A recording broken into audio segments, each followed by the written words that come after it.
Halo everyone, selamat pagi, selamat siang, dan selamat malam. Hari ini kita mulai ke pertemuan 5. Kita sudah memasuki hukum waris Islam. Nah, untuk kuliah online ini kita masih pertemuan pertama dalam menjelaskan terkait hukum waris Islam. Oke, kita langsung bahas aja. Yang pertama ini terkait golongan penduduk. Nah, ini berdasarkan pasal 163 Junto 131 IS, penduduk Indonesia dibagi 3 golongan, di mana masing-masing golongan berlaku hukum yang berbeda-beda, termasuk hukum waris.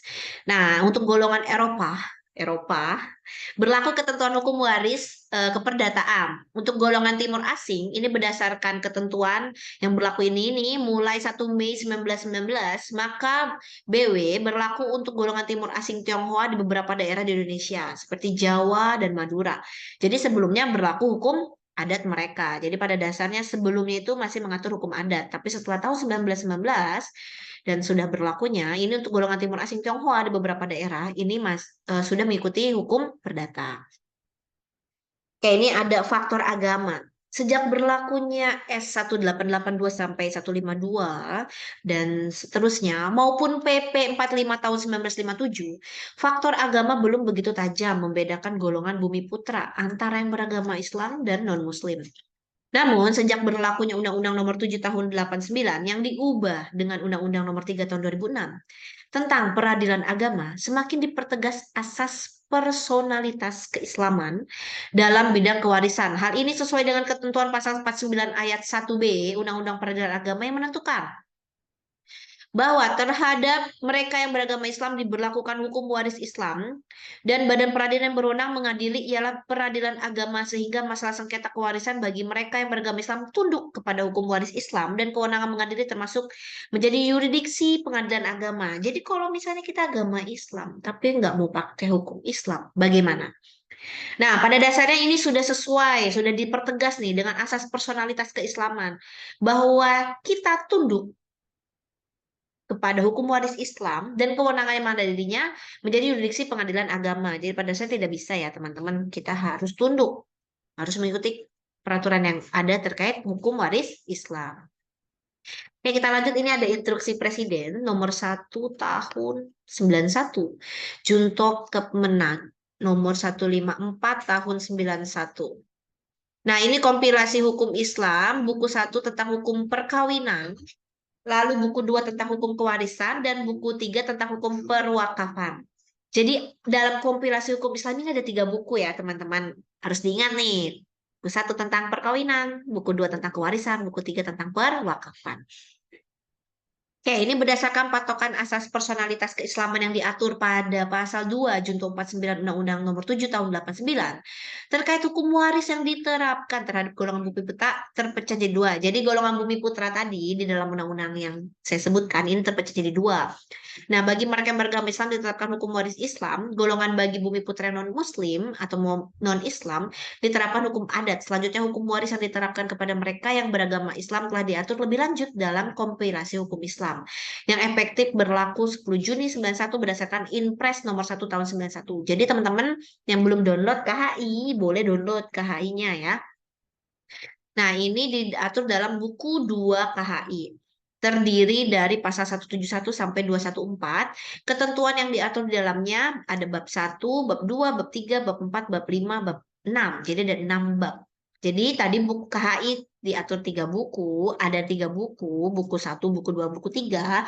Kewarisan diatur dalam buku 2 KHI, dan dalam buku 2 ini diatur 6 bab. Ketentuan umum, ahli waris, besarnya bagian, aul dan rat, wasiat dan hibah. Oke, kita lanjut. Hukum waris Islam mengatur peralihan harta seseorang yang telah mati kepada yang masih hidup. Dalam literatur hukum Islam ada beberapa istilah. Nah, ini ada faraid, fikih mawaris, ada hukum al-waris. Apa sih yang disebut faraid? Nah, faraid didasarkan pada bagian yang diterima oleh ahli waris. Mawaris lebih melihat kepada yang menjadi objek dari hukum ini, yaitu harta yang beralih kepada ahli waris yang masih hidup, atau pusaka yang menggunakan hukum waris. Nah, ini memandang kepada hukum yang berhak menerima harta warisan, yaitu subjek dari hukum ini. Oke, lanjut terkait kedudukan hukum waris. Nah, Hukum waris dalam hukum Islam. Hukum waris menduduki tempat amat penting dalam hukum Islam. Ayat Al-Quran mengatur hukum waris dengan jelas dan terperinci. Hal ini dapat dimengerti sebab warisan pasti dialami oleh setiap orang. Kecuali itu hukum waris langsung menyangkut harta benda yang apabila tidak diberikan ketentuan pasti. Amat mudah menimbulkan sengketa di antara ahli waris. Setiap terjadi peristiwa kematian, seseorang segera timbul pertanyaan, bagaimana harta peninggalannya? Harus dilakukan seperti apa? Kepada siapa? Bagaimana caranya? Nah, ini diatur dalam hukum waris karena pada dasarnya sudah diatur dalam Al-Qur'an. Namanya orang meninggal pasti akan meninggalkan harta, apalagi akan timbul pertanyaan siapa yang wajib menerimanya, bagaimana cara pembagiannya, timbullah pertanyaan-pertanyaan itu. Nah, di dalam Al-Quran ini mengatur bagaimana hukum waris dan terperinci dengan jelas. Jadi pertanyaan-pertanyaan yang akan timbul itu sudah bisa dijawab dalam ayat Al-Quran yang mengatur hukum waris. Nah, ini ada hadis Nabi, riwayat Ibnu Majah dan Ad-Darqutni. Nah, ini mengajarkan, pelajarilah faraid dan ajarkanlah kepada orang banyak. Karena faraid adalah separuh ilmu dan mudah dilupakan, serta merupakan ilmu yang pertama kali hilang dari umatku. Tadi masih ingat, faraid adalah apa? Faraid adalah bagian, cara pembagian waris itu. Jadi ajarkanlah. Jadi harus belajar nih. Kita berarti beruntung ya, udah belajar terkait faraid. Oke, ini ada hadis juga, Nabi riwayat Ahmad bin Hanbal memerintahkan pelajarilah Al-Quran dan ajarkanlah kepada orang banyak. Pelajari pula faraid dan ajarkanlah kepada orang banyak. Karena aku adalah manusia yang pada suatu ketika mati dan ilmu pun akan hilang. Hampir-hampir dua orang bersengketa dalam faraid dan masalahnya. Maka mereka tidak menjumpai orang yang memberitahu bagaimana penjelasannya. Jadi sangat gimana? Dalam artian gini, kalau kita berilmu, kita memiliki ilmu, kita memiliki pengetahuan, sehingga ketika adanya permasalahan, sekitar adanya sengketa terkait sesuatu yang kita tanyakan yang tidak kita ketahui, itu akan menjadi pertikaian, berantem. Dalam artian menyelesaikan permasalahan-permasalahan yang tidak dengan keilmuan. Tapi kalau kita dengan berilmu, kita mengetahui bagaimana pembagiannya, bagaimana penyelesaiannya, sehingga tidak akan terjadinya pertikaian. Oke, ini terkait pengertian hukum waris Islam. Karena ada perintah khusus untuk mempelajari dan mengajarkan hukum waris. Itulah para ulama menjadikannya sebagai salah satu cabang ilmu yang berdiri sendiri. Yang kita biasa sebut dengan ilmu faraid. Nah, menurut Ahmad Azhar Bashir, ilmu faraid adalah ilmu tentang pembagian harta warisan. Kata faraid ialah bentuk jamak dari farida yang antara lainnya berarti bagian tertentu dari harta warisan. Ini menurut Zakia Darajat, dengan singkat ilmu faraid dapat didefinisikan sebagai ilmu pengetahuan yang mempelajari tentang ketentuan harta pusaka bagi ahli waris. Nah, ini ada menurut kompilasi hukum Islam. Hukum kewarisan ialah hukum yang mengatur tentang pemindahan hak pemilikan harta peninggalan atau tirkah. Pewaris menentukan siapa-siapa yang berhak menjadi ahli waris dan berapa bagiannya masing-masing. Dan ini menurut Mawardi Mujamil bahwa hukum waris Islam ialah ketentuan yang mengatur perhitungan dan pembagian serta pemindahan harta warisan secara adil dan merata kepada ahli warisnya dan atau badan lainnya berhak menerima sebagai akibat matinya seseorang. Nah, ini pengertian hukum waris Islam atau faraid. Pengertian hukum waris Islam sampai saat ini belum terdapat keseragaman nih. Jadi dalam artian para ahli memiliki pandangannya masing-masing karena kita belum ada keseragaman terkait apa sih pengertian hukum waris Islam. Sehingga yang digunakan beraneka ragam. Misalnya, menurut Wiryono Projodikoro, warisan itu soal apakah dan bagaimanakah berbagai hak dan kewajiban tentang kekayaan seseorang pada waktu meninggal dunia akan beralih kepada orang lain yang masih hidup. Nah, ini menurut Mawardi Muzamil, hukum waris Islam, ketentuan yang mengatur perhitungan dan pembagian serta pemindahan harta warisan secara adil dan merata kepada ahli warisnya atau orang atau badan yang lain berhak menerima sebagai akibat matinya seseorang. Nah, yang dimaksud adil dalam hukum waris Islam jangan dilihat secara matematis, yaitu jumlah penerimaan sama dengan ahli waris, tetapi meletakkan pada sesuatu yang proporsi dan sebenarnya menurut hukum ketentuan hukum Islam, Al-Quran dan hadis. Jadi pada dasarnya adil tidak sama dengan sama rata. Jadi adil di dalam hukum Islam ini sesuai proporsinya, sesuai kegunaannya, sesuai kebutuhannya.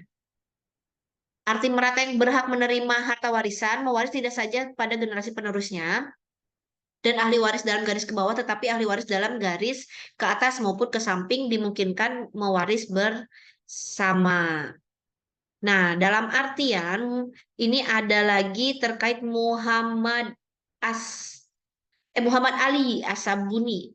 Nah, ini miraj atau waris merupakan menurut lugat atau menurut istilahnya, pindahnya sesuatu dari seorang kepada orang lain atau dari suatu kaum kepada kaum yang lain. Sesuatu itu lebih umum daripada harta, meliputi ilmu, kemuliaan, dan lainnya. Jadi pada dasarnya tidak hanya harta yang bisa ditinggalkan, tapi ilmu juga bisa ditinggalkan menjadi harta warisan, menjadi suatu warisan ilmu, kemuliaan dan lainnya. Nah, ini miraj atau waris menurut istilah pindahnya harta orang milik orang yang meninggal dunia kepada para ahli warisnya yang masih hidup, baik yang ditinggalkannya itu berupa harta bergerak dan tidak bergerak atau hak-hak menurut hukum syara atau syar'i. Nah, ini menurut pasal 171 A KHI. Tadi KHI apa? Kompilasi Hukum Islam. Pewarisan adalah hukum yang mengatur tentang pemindahan hak pemilikan harta peninggalan, tirkah pewaris, menentukan siapa-siapa yang berhak menjadi ahli waris dan beberapa bagiannya masing-masing. Arti tirkah ini sesuatu yang ditinggalkan oleh seorang setelah meninggal dunia, baik berupa harta benda dan kebendaan atau bukan hak kebendaan. Jadi bisa disimpulkan unsur ilmu faraid yang ada tiga nih, pemindahan hak kepemilikan harta peninggalan, lalu siapa yang berhak dan berapa bagiannya masing-masing. Jangan sampai lupa teman-teman terkait yang tadi sudah dijelaskan itu kita melihat tiga unsur ini. Tadi apa aja? Pemindahan hak kepemilikan harta peninggalan, siapa yang berhak dan berapa bagiannya. Oke, kita lanjut terkait sumber hukum Islam. Lalu ada apa aja sih sumber hukum Islam? Yang pertama Al-Quran, yang kedua Sunnah Rasul dan hadis, yang ketiga ijtihad atau ijma. Ini maaf ya teman-teman, saya tipe dalam menulis sumber hukum yang ketiga. Nah, ini ada surat An-Nisa ayat 7. Lelaki dan perempuan sama-sama berhak atas harta warisan orang tuanya dan keluarganya. Surat An-Nisa ayat 11. Bagian anak laki-laki sama dengan bagian dua orang anak perempuan.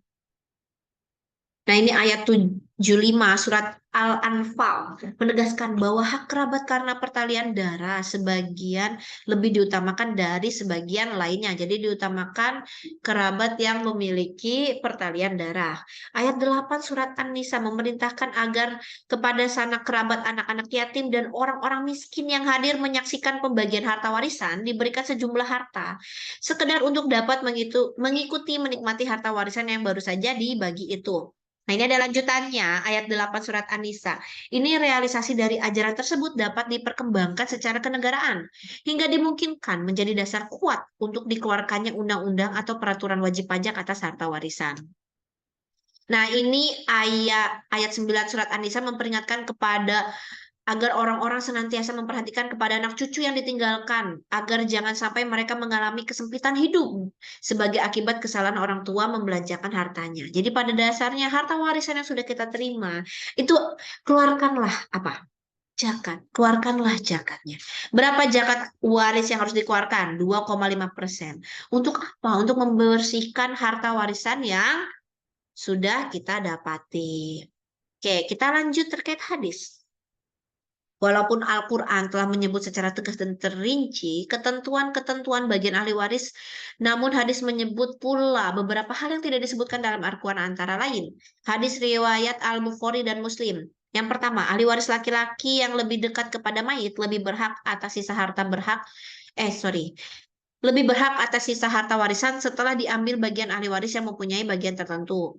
Lalu yang kedua, wala. Harta warisan bekas budak yang tidak meninggalkan ahli waris adalah menjadi hak orang yang memerdekakannya. Nah, ini ada hadis riwayat Ahmad dan Ibnu Majah. Pembunuh tidak berhak mewaris atas harta orang yang dibunuhnya. Masih ingat gak teman-teman di hukum perdata kita mengenal apa? Warga yang susah itu. Pasal 838. Orang yang tidak patut mewaris. Nah, ada di hukum Islam ini juga pembunuh tidak berhak mewaris atas harta orang yang dibunuhnya. Hadis riwayat Abu Daud, Nabi memberi bagian nenek 1/6 apabila tidak dihalangi ibu. Hadis riwayat Ahmad, anak dalam hidup kandungan berhak mewaris setelah dilahirkan dalam keadaan hidup dan ditandai tangisan kelahiran. Jadi pada dasarnya di dalam hukum Islam, anak berhak mewaris jika sudah dilahirkan dan ditandai keadaan hidup dalam tangisan kelahiran. Oke, ini ada hadis riwayat Al-Jamaah mengajarkan bahwa orang muslim tidak berhak waris atas harta orang kafir dan orang kafir tidak berhak waris atas harta orang muslim. Nah, mungkin biasa kita sering dengar lakum dinukum waliyadin. Untukmu agamamu, untukku agamaku. Jadi pada dasarnya jika berbeda agama berarti putusnya waris. Nah, lalu ada hadis riwayat Ahmad Abu Daud mengajarkan bahwa harta warisan orang yang tidak meninggalkan ahli waris adalah menjadi milik Baitul Mal. Mungkin biasa sering kita dengar apa? Balai harta peninggalan. Oke, kita lanjut terkait ijtihad. Balik lagi ya, walaupun nih Al-Quran dan hadis telah memberikan ketentuan terperinci tentang pembagian harta warisan, tapi dalam beberapa hal masih diperlukan adanya ijtihad. Antara lain, bagian ibu apabila bersama bapak, suami, atau istri. Yang kedua, bagian ahli waris kakek bersama saudara. Yang ketiga, harta warisan yang tidak habis terbagi kepada siapa sisanya diberikan. Nah, ini diatur dalam ijtihad. Dan teman-teman tahu apa sih hasil dari ijtihad? Ijtihad kan proses cara berpikir. Nah, ini hasil dari ijtihad adalah yang biasa kita kenal KHI, kompilasi hukum Islam. Oke, lalu kita lanjut terkait bab kedua. Ini terkait asas-asas hukum kewarisan. Tadi hukum kewarisan ialah hukum yang mengatur apa? Segala sesuatu, 3 unsur tadi yang berkenaan dengan peralihan hak atau kewajiban kepada ahli warisnya, siapa yang berhak mewarisnya, dan berapa bagiannya. Oke, yang disebut apa tadi? Faraid ya, bagian atau jamaknya farida. Nah, ini juga ada sumber-sumber hukumnya. Tadi ada berapa sumber hukum? Ada 3. Yang pertama Al-Quran, yang kedua hadis, yang ketiga ijtihad atau ijma. Oke, lanjut terkait lalu apa sih asasnya? Apa asas hukum? Apa aja asas hukum kewarisan Islam? Nah, asas hukum kewarisan Islam yang bersumber dari Al-Quran hal hadis, menurut Amir Syarifuddin, ada 5. Ijbari, bilateral, individual, keadilan berimbang, dan akibat kematian. Oke ya, kita bahas, kita akan ulas satu persatu terkait 5 asas hukum kewarisan Islam ini ya. Yang pertama ada ijbari. Asas ijbari yang terdapat dalam hukum kewarisan Islam mengandung arti bahwa peralihan harta dari seorang yang meninggal dunia kepada ahli warisnya berlaku dengan sendirinya menurut ketetapan Allah tanpa digantungkan kepada kehendak pewaris atau ahli warisnya. Ini unsurnya memaksa, jadi ijbari atau sama dengan compulsory dalam hukum kewarisan Islam tidak terlihat, terutama dari kewajiban ahli waris untuk menerima kehendaknya sendiri. Oleh karena itu, calon pewaris yaitu orang yang akan meninggal dunia pada suatu ketika tidak perlu merencanakan penggunaan hartanya setelah ia meninggal dunia kelak, karena dengan kematiannya secara otomatis hartanya akan beralih kepada ahli warisnya dengan perolehan yang sudah dipastikan. Jadi pada dasarnya mungkin kalau di perdata kita mengenal saya sebagai pewaris ingin dong harta saya dikasih ke sini, ingin dong harta saya digunakan ini, ingin dong harta yang sudah saya tinggalkan seperti ini dan sebagainya. Tapi kalau di hukum Islam tidak mengenal bahwa pada dasarnya itu sudah jatuh dikehendaki meninggal dunia, jatuh langsung kepada ahli warisnya. Jadi pewaris tidak perlu merencanakan harus dikemanakan harta warisnya. Karena ingat pada dasarnya teman-teman, ketika kita sudah tiada, yang kita tinggalkan hanyalah, yang kita bawa hanyalah amal ibadah. Begitu. Jadi tidak perlu lagi repot-repot bagaimana atau memikirkan bagaimana sih harta saya. Gitu. Oke, asas ijbari hukum kewarisan Islam dapat dilihat dari beberapa segi, yakni segi pembelian harta yang pasti terjadi setelah orang meninggal dunia. Ini dapat dilihat dari firman Allah dalam surat An-Nisa ayat 7. Lalu unsur ijbari dapat dilihat juga dari segi jumlah harta yang sudah ditentukan bagi masing-masing ahli waris. Ini tercermin dalam kata marfurdan, yang makna asalnya adalah ditentukan atau diperhitungkan. Apa yang sudah ditentukan dan diperhitungkan oleh Allah wajib dilaksanakan hambanya. Jadi yang tadi tidak perlu lagi kita harus pikirkan si A harus dapat berapa, si B harus dikasih apa. Karena sudah ditentukan oleh perhitungan yang Allah wajib laksanakan dari hambanya.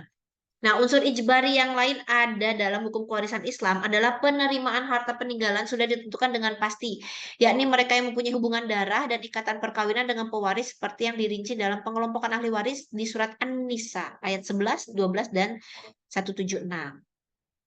Lalu ini asas bilateral yang kedua. Asas bilateral adalah asas hukum kewarisan Islam. Berarti seseorang menerima hak atau bagian waris dari kedua belah pihak, dari kerabat keturunan laki-laki, dari kerabat keturunan perempuan. Asas ini dapat dilihat dalam surat An-Nisa ayat 7, 11, 12, dan 176. Jadi pada dasarnya asas bilateral bahwa seseorang menerima hak bagian waris dari kedua belah pihak, keturunan ayah maupun keturunan laki-laki maupun keturunan perempuan.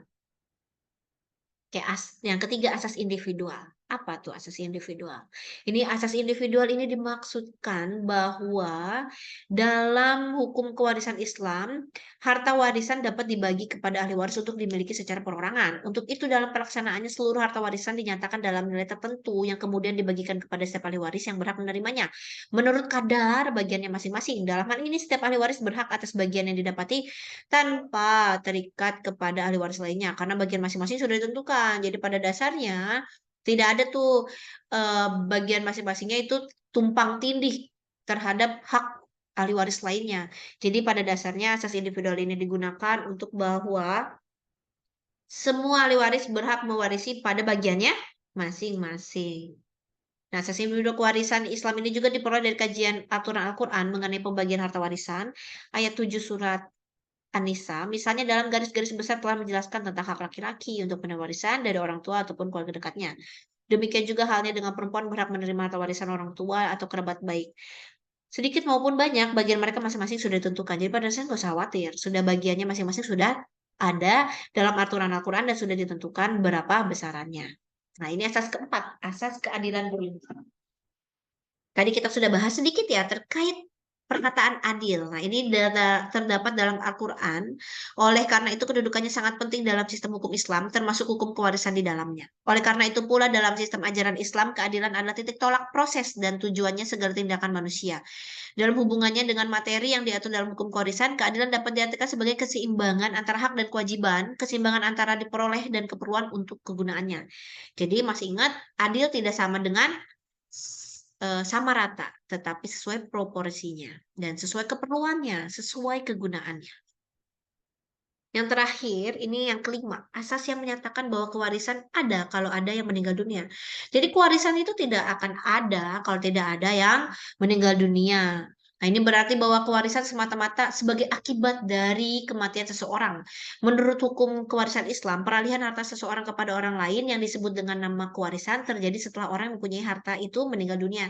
Jadi harus meninggal dunia dulu baru terjadinya kewarisan. Dan ini berarti bahwa harta seseorang tidak dapat beralih kepada orang lain dan disebut harta warisan selama orang yang mempunyai harta itu masih hidup. Juga berarti bahwa segala bentuk peralihan harta seseorang yang masih hidup kepada orang lain, baik secara langsung maupun yang tidak dilaksanakan kemudian sudah kematiannya, tidak termasuk ke dalam kategori kewarisan menurut hukum Islam. Ini berarti bahwa hukum kewarisan Islam hanya mengenal satu bentuk kewarisan saja, yaitu kewarisan sebagai akibat kematian seseorang atau yang disebut dalam hukum kewarisan perdata barat kewarisan ab intestato atau kewarisan karena kematian atau kewarisan karena undang-undang. Masih ingat gak diulas lagi nih teman-teman? Kalau di dalam keperdataan kita mengenalnya berapa bentuk? Dua bentuk. Satu kewarisan karena kematian atau karena undang-undang. Yang kedua karena testamenter atau warisan wasiat. Tapi kalau di hukum Islam Tidak mengenal ya, hanya satu Bu, yaitu kewarisan ab intestato atau kewarisan karena kematian atau kewarisan menurut undang-undang. Hukum kewarisan Islam karena itu tidak mengenal kewarisan atas dasar wasiat atau kewarisan karena diangkat atau ditunjuk dengan surat wasiat yang dilakukan oleh seorang yang pada waktu ia masih hidup, yang disebut sebagai hukum perdata barat dengan istilah kewarisan testamen. Nah, asas ini mempunyai kaitan dengan asas yang pertama tadi ijbari, yakni seorang tidak sehendaknya akan menentukan penggunaan harta warisnya yang mati ia kelak. Melalui wasiat, menurut hukum Islam adalah dalam batas-batas tertentu, seseorang memang dapat menentukan pemanfaatan harta kekayaannya setelah ia meninggal dunia. Tetapi wasiat itu merupakan ketentuan sendiri yang terpisah dari ketentuan hukum kewarisan. Dalam kitab hukum fikih, wasiat ini dibahas tersendiri dari hukum kewarisan. Namun dalam kompilasi hukum Islam, wasiat dimuat dalam buku 2 hukum kewarisan ada di bab 5. Tadi ada berapa bab? Ada 6 bab. Nah, wasiat ini kita bahas sendiri di bab 5. Jadi, sebenarnya hukum Islam juga mengatur wasiat, tapi ini berbeda dengan hukum kewarisan. Jadi punya ketentuannya tersendiri. Oke. Mungkin sampai situ untuk penjelasannya hari ini, untuk pertemuan kelima sebenarnya, tapi pembahasan pertama terkait hukum kewarisan Islam. Saya ucapkan terima kasih kepada teman-teman yang sudah mau hadir dalam perkuliahan online hari ini. Dan saya harap teman-teman tidak merasa puas terhadap video yang sudah saya tayangkan ini. Sehingga teman-teman ingin mencari lagi, ingin men-search atau eee, mencari ingin mencari tahu lagi, ingin mencari apa sih kewarisan Islam? Apa sih yang belum ada dijelaskan? Apa sih? Jadi keingintahuan kalian, menambah keilmuan kalian lagi terkait hukum Islam. Jadi, saya harap teman-teman setelah menonton video ini tetap mencari tahu nih, apa sih atau bagaimana sih kewarisan hukum Islam. Sehingga saya akhiri perkuliahan hari ini, saya ucapkan kembali terima kasih dan selamat beraktivitas kembali. Selamat pagi, siang, dan malam. Sehat selalu. Wassalamualaikum warahmatullahi wabarakatuh.